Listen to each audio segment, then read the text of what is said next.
Hello, everyone. Welcome back to the Skull Session Recruiting Podcast Signing Day Spectacular. We've got our 2023 Signing Day series that we're running today, celebrating all of the Ohio State Buckeyes signees for the 2024 recruiting class. We've got we're going to have 20 some of these throughout the day. So get ready. We're going to have, as they roll in, we'll keep everyone updated. We'll throw up some film and watch and talk about these guys.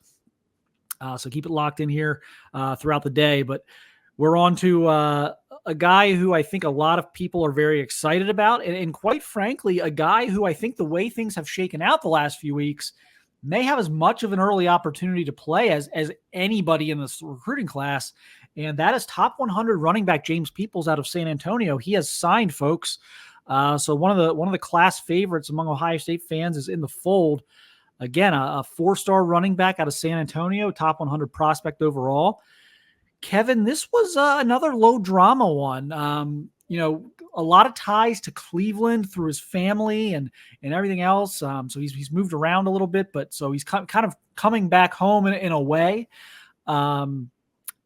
Grew up loving the Buckeyes.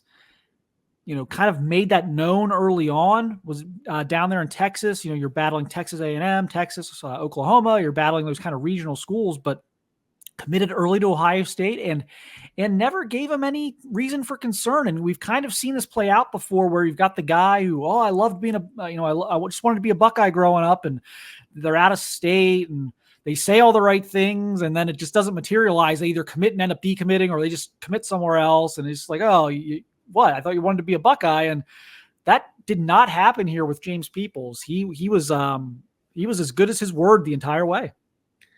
Yeah, the dreaded childhood favorite conversation that comes out, and those don't seem to work out as often as you would think they would. But with James Peoples, it did. Right there on the cusp of top 100. Some services have him in, some have him in the 105s. I mean, he's right there, 5'10", $190 range or whatever. Really, really talented runner. People, focused on a lot of names out there. I mean, obviously, out of the state of Ohio, Jordan Marshall going to the team up north, but Ohio State got involved with James Peoples early, and while San Antonio isn't necessarily the focal point of Texas high school football, you have a lot of people coming in and out because of it being a military city and whatnot. There's still some dudes there, and James Peoples is one of those dudes that's there. And I know that I'm looking forward to being able a chance to see more of what he's going to be able to do moving forward. And you mentioned that he could be flying into a perfect storm with Mayan Williams going off to the NFL, with Evan Pryor going to University of Cincinnati, with Chip Trayanum going to Kentucky. You look at what's left in the running back room at this point.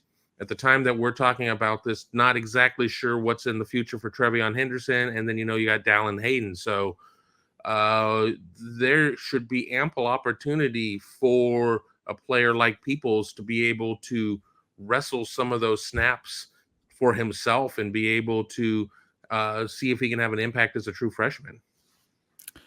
Yeah, I, at this point, fully expect him to have an impact as a true freshman. I think he comes in and, look, even if they are able to get Trey Henderson back, you're still going to need to use three running backs, a pair and a spare, as they say. So they're going to play three throughout the season in various roles. So I think he's a guy who does get some carries as a true freshman, and not necessarily just the mop-up duty carries. There's a chance he could get some meaningful carries this coming fall. And just a kid who runs with a lot of power. He's got a lot of, that leg drive you like to see. His legs don't stop through contact, but he can really, really hit the home run as well. I think he's got tremendous burst and top-end speed. You see a lot of long runs on his highlight film, but again, he's able to get the pads down and run with power as well. He's only going to get stronger as he kind of fills out. He's good out of the backfield with catching the ball. There is a lot to like about James Peoples. And again, if I'm right, I mean, look at the speed here. There's look like five guys there kind of had the angle. He's able to get another 10 or 15 yards on that one, but just a guy with a really bright future and someone who Look, you talk about these pipelines to various places, and I know San Antonio is not Dallas-Fort Worth, but again, this is another guy they're able to go down and get out of Texas. So, it's Garrett Wilson and Jeff Okuda and just the different guys they've got out different parts of the state over the years, and just keeping that thing alive as well, I think is important. I think you want to try and get a couple of guys out of Texas every year. Absolutely. I mean, there are some places that you absolutely have to be able to recruit if you are a national recruiting program, and the state of Texas is certainly one of them. And going back to the game film that we were able to watch, if you're checking this out on YouTube, I really am impressed with what he's able to do catching the ball. That was something that was a big part of Evan Pryor's game that we never really got to see.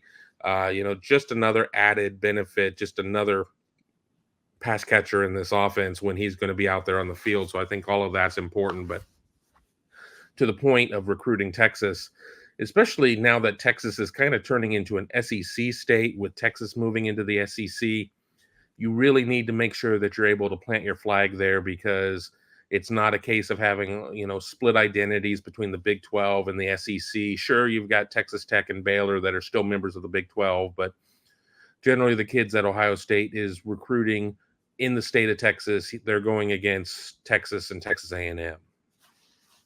And Oklahoma, who's also going to the SEC with Texas. So yeah, that's a good point. And again, this was a plan A guy. I mean, they kind of zeroed in on Peoples and Jordan Marshall were kind of the two they were going for. I think would ideally have been their two in the class. And then obviously Sam Williams-Dixon as kind of a utility back. And, it didn't happen with Jordan Marshall, but they were able to quickly make sure they got James Peoples.